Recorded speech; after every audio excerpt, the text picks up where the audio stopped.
안녕하십니까. 오늘은 금융위기의 도화선 신용대출에 대해서 알아보는데, 사실 공부하는 시간입니다. 제 영상을 보고 모두 투자에 참고하시면 되는 게 아니고 경제에 대해서 공부한다 이런 생각으로 같이 공부하는 시간, 그냥 가볍게 듣는 시간 이렇게 생각해야 됩니다.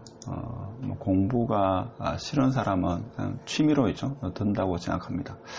오늘 제가 보니까 MIT 선생이 한 분 나오는데, 제가 잠시 인터넷 검색을 좀 했는데, 이분은 제가 볼 때는 수학에도 상당히 조예가 있지 않나 이런 생각이 들고, 그분이 쓴 책을 조만간에 제가 한번 좀 구매를 하든지 빌려서 한번 읽어봐야겠다는 생각이 강렬하게 들었습니다.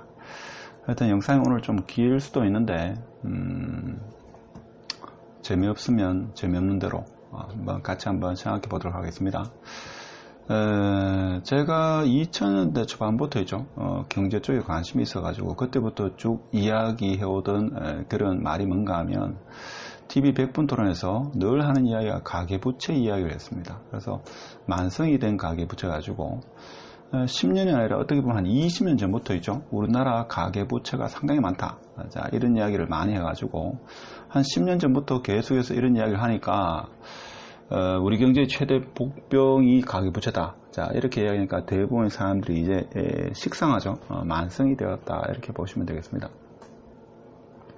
근데 오늘의 주제 신용대출, 이건 또 다른 문제입니다. 그래서 최근에 우리나라가 이렇게 신용대출이 급증하는 이유가 동학개미 운동 이런 이야기 있었고, 그 다음에 영끌, 그 다음에 전세값이 폭등해가지고, 그래서 주식 투자와 부동산 투자 자금을 마련하기 위해서, 혹은 급등하는 전세값에 돈이 모자라가지고 빚을 낸다, 이런 이유라고 볼 수 있습니다. 좀 더 구체적으로 보면 아파트 분양 계약금과 최근 오른 전세값, 그리고 주택 관련 자금 수요, 그 다음에 공모주 카카오 게임즈입니까?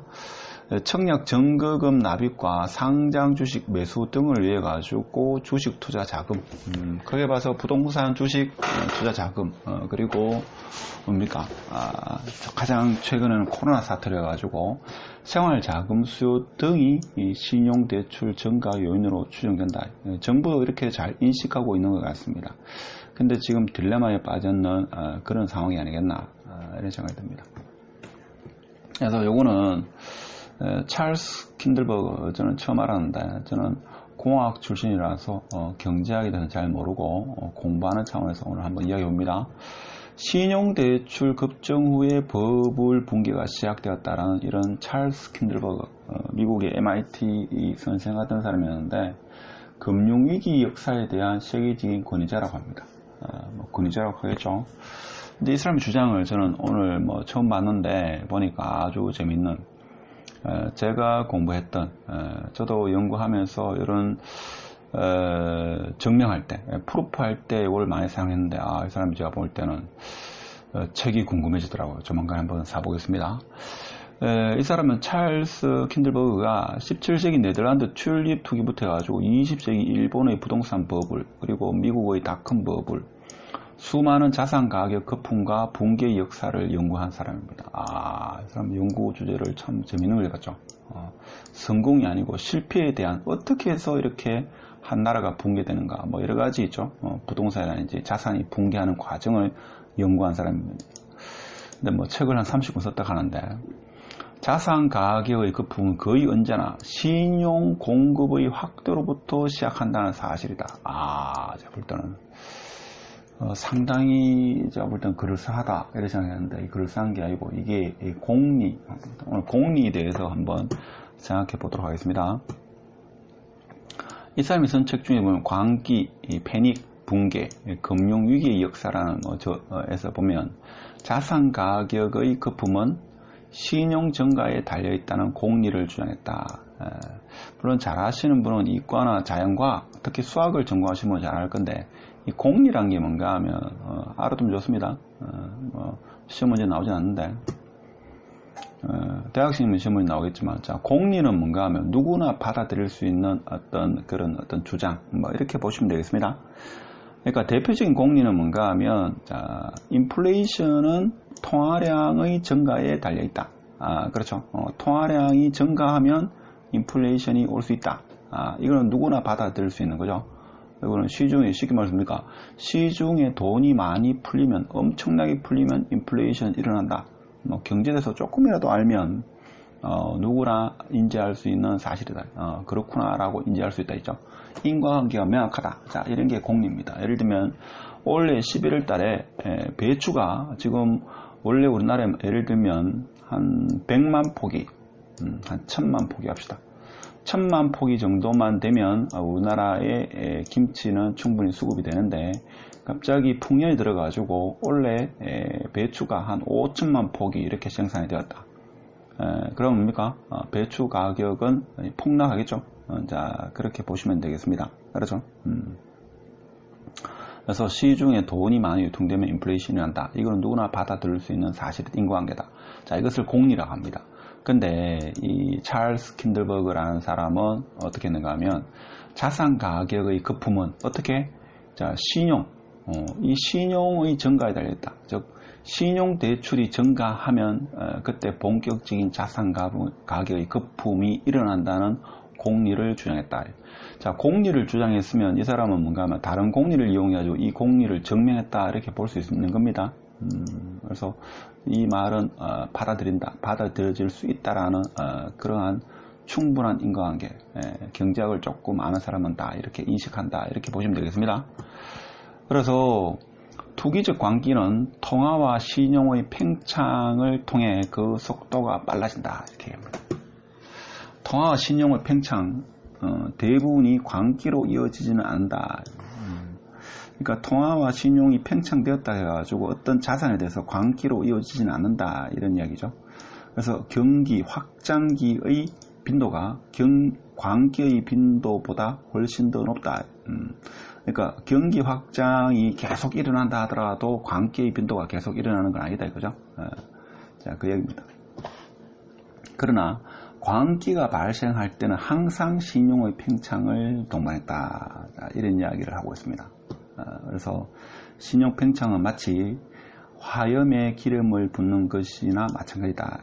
지금 어떻게 보면 부동산 광기다 아니면 주식 광기다라고 봤을 때 자, 그것은 뭔가 하면 신용의 팽창이 일어났다. 자, 이렇게 해석할 수 있는 거죠. 그래서 최근에 신용 대출이 대한민국에서 상당히 이루어졌다. 자, 저는 그렇게 생각을 합니다. 그래서 가계 부실의 인과관계를 한번 보겠습니다. 이거는 다른 내용인데, 자, 소비를 위축시키면 경제 성장에 부정적인 영향을 미칩니다. 그러면 직장도 이렇게 되고 여러 가지 부정적인 영향으로 많은 가구들이 한계 상황에 직면한다. 그러면 가계 부실이 심화되고 금융위기와 경제위기를 초래할 가능성이 높아진다. 자, 이래서 경제위기, 금융위기의 인과관계를 이렇게도 해석할 수 있습니다. 특히 이런 상태에서 대내외적인 충격이 발생할 경우에 위기의 촉발제가 될 가능성이 크다. 예를 들면 지금 코로나 사태, 그렇게 볼 수 있죠. 자, 그렇지만 과거 정부 역사를 통해서 정부들은 이제 돈을 푸는 거죠. 돈을 끝도 없이 푼다. 과거 대다수의 세계적인 금융위기는 가계 신용 확대로 주택 가격 버블이 커지고 있다. 자, 주택 가격 버블이 커지면 자, 버블이 붕괴되겠죠. 언젠가는 붕괴되고 그렇게 되면 가계 부실이 확대됩니다. 그러면 금융과 경제 위기가 초래되었다. 자, 이렇게도 우리는 가계 부실의 인과관계를 이렇게 해석할 수가 있겠습니다. 그렇죠? 그래서 지금 오늘 제가 말하고 싶은 건 뭔가 하면 찰스 킨들버그가 이야기하는 광기가 일어나고 나서는 항상 신용의 팽창이 있었다라는 이 사실, 이 공리에 비추어 볼 때 지금이 어떻게 보면 그 누구도 알 수 없는 그런 상황이 아닐까라는 생각도 해보고 하여튼 공부하는 시간입니다. 자, 금융위기였던 과거의 사례를 한번 보겠습니다. 2007년, 8년도에 미국의 서브프라임 모기지 사태 발 글로벌 금융위기가 대표적인 사례다. 미국의 GDP 대비 가계부채 비율은 2008년도에 98%를 차지했습니다. 자, 결국 금융위기 후에 디레버리징, 즉 부채 축소, 은행이 살기 위해서 그래서 부채 축소가 일어났다. 자, 이렇게 되고 와서 2011년도에 80%, 14년도에 70%, 지금은 더 떨어진 상황이 되겠죠.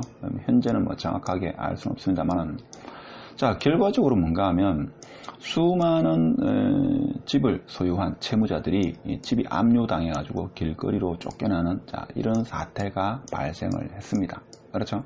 이런 사태가 발생했는데, 실질적으로 담보대출이 일어났다고 하면 안정적인 담보대출 위에 신용대출도 더 얹었다 이렇게 볼 수 있죠. 추가했다 이렇게 볼 수 있습니다. 그래서 오늘의 결론을 한번 맺어보면, 지금 한국의 상황과 정부의 대처는 어떤가 한번 생각해보는 시간. 그래서 정부의 인식은 제가 볼 때는 가계부채 문제의 심각성을 알고 있습니다. 그렇지만 미국의 2008년도 글로벌 금융위기하고는 상황이 다르다 이렇게 생각하죠. 왜 그런가 하면 고소득 고신용 계층 중심으로 부채가 늘었기 때문에 상대적으로 안정하다고 인식을 했습니다. 근데 지금 인식은 조금 다르죠. 자, 왜 다른지 한번 보겠습니다. 일단 최악의 시나리오는 뭔가 하면, 자, 예기치 않는 대외적인 충격이 오게 되면, 자, 집값이 폭락할 수 있고, 그래서 금리 상승, 자, 빚을 감당하기 어려운 사람이 생긴다 하는 겁니다. 자, 미국의 경우도 서브프라임 모기지가 전체 미국의 대출에서 차지하는 비용은 상당히 낮았다 하는 겁니다. 그렇죠? 낮았는데 이것이 서브프라임 모기지가 위기의 어떤 트리거가 되었다는 겁니다. 그래서 모든 사건, 빅뱅은 뭔가 하면 아주 조그마한 트리거에 의해서 발생하는 거죠. 그래서 이러한 약한 연결고리, 아주 위험성 있는 이 서브프라임 모기지론이 글로벌 금융 위기의 도화선이 되었다는 것은 다들 알고 있을 겁니다. 그래서 이것이 트리거 되어가지고 금융 위기의 전형적인 경로로 전이되어서 글로벌 금융 위기가 왔다. 자, 이런 사실은 다 알고 있는 내용이죠. 근데 지금 대한민국의 현실은 어떤가 하면, 저는 다른 것보다도 가계, 즉 부동산 대출 같은 경우에는 우리 국가에서 뭐 LTV, DTI를 해가지고 조정을 하고 있습니다. 근데 제가 볼 때는 오늘 찰스 캔들버그가 이야기한 것처럼 지금 주식의 광기나 부동산의 광기에서 이 신용대출의 팽창이 있었다는 게 저는 좀 걱정하고 우려하는 상황입니다. 물론 뭐 제가 걱정하고 우려한다고 해가지고 해결되는 건 없겠지만, 그래서 지금 정부는 상당한 딜레마에 빠지지 않을까, 저는 그런 생각을 합니다. 그래서 코로나19 사태의 장기화로 인해 가지고 정책 당국자들도 지금 딜레마에 빠지고 있지 않나, 상당히 똑똑하신 분들이 딜레마에 빠지고 있지 않나, 저는 그런 생각을 합니다. 지금 소상공인이나 중소기업 등 일시적으로 유동성 위기에 빠진 경제 주체, 지금 그러니까 코로나 뭐 2.5 하다가 이제 2.0으로 낮추긴 했습니다만은 경제 주체들이 상당히 힘들다. 그래서 이런 분들이 제가 볼 때는 주식이나 부동산 투자를 위해서 신용대출을 그린 사람은 뭐 걱정할 필요가 없고, 자, 이런 생존을 위해서, 자영업을 위해서, 중소기업을 정상적으로 돌리기 위해서, 현상 유지를 하기 위해서 신용대출을 일으킨 이분들이 제가 볼 때는 문제가 심각하죠. 그래서 정부도 잘 알고 있습니다. 자금줄을 쬐면 부작용이 우려된다는 것을. 자, 그래서 뭡니까? 이 코로나19로 어려움을 겪는 가계, 그 다음에 중소자영업, 중소기업들을 위해서 유동성은 계속적으로 공급되어야 된다는 게 정부도 잘 알고 있는 사실입니다. 그렇죠? 자, 그래서 현실은 이런 상황을 이용해 가지고 문제는 뭔가 하면 대출을 손쉽게 받아 가지고, 저도 요즘에 그 모바일 뱅킹 있죠. 요즘 은행들이 인수합병을 많이 하는데, 점포 폐쇄도 많이 하는데, 모바일 뱅킹으로 인해 가지고 있죠. 자기 지급이 어느 정도 조금 고액 연봉이면 한 1억, 2억 대출 받는 게 아주 손쉽더라고요. 그렇죠? 모바일 뱅킹으로 버튼 몇 번만 클릭하면 뭐 10분도 안 돼 가지고 바로 여러분의 계좌로 신용대출이 이루어지고 있죠. 이게 제가 볼 때는 가장 한국 경제를 가장 어렵게 만드는 그런 요인이 되지 않을까. 그래서 찰스 캔들버그가 이야기한 것처럼 부동산 주식의 광기, 어떤 자산의 광기는 반드시 신용대출의 팽창을 초래한다. 초래하는 게 아니고 신용대출의 팽창이 일어났다 이렇게 되는 거죠. 그래서 인과관계를 봤을 때는 신용대출의 팽창이 일어나면 광기가 일어날 가능성이 있고, 광기가 일어났다고 하면 반드시 신용대출의 팽창이 일어났다. 자, 이렇게 이 사람은 주장하고 있죠. 주장이보다는 공리입니다. 거의 누구나 받아들이는 사실이다. 자, 이렇게 보시면 되겠습니다. 그래서 정부는 지금 뭔가 하면 이러한 경로를 최대한 차단하는 장치를 마련해야 된다. 만일 이 장치를 제대로 마련하지 못하면 훗날 정말 한국이 위기에 빠질 수 있다. 뭐 이렇게 해석해 볼 수 있는 거죠. 그래서 오늘 찰스 킨들버그가 이야기한 제가 보니까 상당히 멋진 사람 같은데 조만간에 이 책을 한번 꼭 읽어봐야 되겠다는 생각이 들더라고요. 광기가 발생할 때는 항상 신용의 팽창을 동반한다. 이런 말은 아무나 할 수 있는 말이 아니죠. 그 다음에 자산 가격의 거품은 신용의 증가에 달려있다는 공리를 주장했다. 그래서 여러분도 뭐 신용 대출을 일으키더라도 좀 어느 정도 있죠. 자기가 감당할 수 있는 범위 내에서 신용 대출을 일으켜야 된다는 이 말씀을 꼭 드리고 싶습니다. 저는 이제 이런 글귀를 읽을 때 영화 신세계에서 모 배우가 황모 배우가 자기 동생입니까? 브라더 동생한테 그런 이야기 하죠.